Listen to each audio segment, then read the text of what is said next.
പുതുപ്പാടി ഈങ്ങാപ്പുഴയിൽ ജീപ്പും കാറും കൂട്ടിയിടിച്ച് 8 പേർക്ക് പരിക്കേറ്റു. ദേശീയപാതയിൽ ഈങ്ങാപ്പുഴ പാരിഷ് ഹാളിന് സമീപത്താണ് അപകടമുണ്ടായത്. കൊടുവള്ളി സ്വദേശികൾ സഞ്ചരിച്ച ജീപ്പും എതിരെ വന്ന കാറുമാണ് കൂട്ടിയിടിച്ചത്. നയൻതാര വിവരങ്ങളുമായി ചേരുകയാണ്. നയൻതാര, 8 പേർക്ക് പരിക്കേറ്റു എന്നാണ് അറിയുന്നത്. ഇവരുടെ ആരോഗ്യാവസ്ഥ എങ്ങനെയാണ്? അപകടമുണ്ടായത് എങ്ങനെയാണ്? മാധു, ഇന്ന് രാവിലെ 7 മണിയോട് കൂടിയാണ് അപകടം സംഭവിക്കുന്നത്. താമരശ്ശേരിക്കും ഈങ്ങാപ്പുഴ പുതുപ്പാടി, അതായത് പുതുപ്പാടി എന്ന സ്ഥലത്ത് വെച്ചാണ് അപകടം സംഭവിക്കുന്നത്. ജീപ്പും കാറും കൂട്ടിയിടിക്കുകയായിരുന്നു. ഈ സമയത്ത് നല്ല മഴയുണ്ടായിരുന്നു. 7 മണി സമയമാണ്.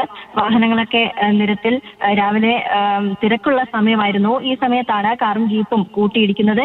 ഇതിൽ 2 വാഹനങ്ങളിലുമായി 8 പേരുണ്ടായിരുന്നു. ഇവർക്ക് 8 പേർക്കും പരിക്കേറ്റിട്ടുണ്ട്. ഇവരെ കോഴിക്കോട് മെഡിക്കൽ കോളേജ് ആശുപത്രിയിലേക്ക് മാറ്റിയിട്ടുണ്ട്. എന്തായാലും ആരുടെയും നില ഗുരുതരമല്ല എന്നാണ് ഇപ്പോൾ അറിയാൻ കഴിയുന്നത്. ദേശീയപാതയിലാണ് ഇവിടെ നിരന്തരം അപകടം സംഭവിക്കുന്നൊരു സ്ഥലം കൂടിയാണ് ഇവിടെ. കൊടുവള്ളി സ്വദേശികൾ സഞ്ചരിച്ച ജീപ്പും എതിരെ വന്ന കാറുമാണ് കൂട്ടിയിടിച്ചിരിക്കുന്നത്. കൊടുവള്ളി സ്വദേശികളാണ് ഈ അപകടമുണ്ടായത്. ഒരു കാറും ജീപ്പുമാണ് കൂട്ടിയിടിച്ചത്. 8 പേർക്ക് പരിക്കേറ്റു. നയൻതാരയാണ് വിവരങ്ങൾ നൽകിയത്.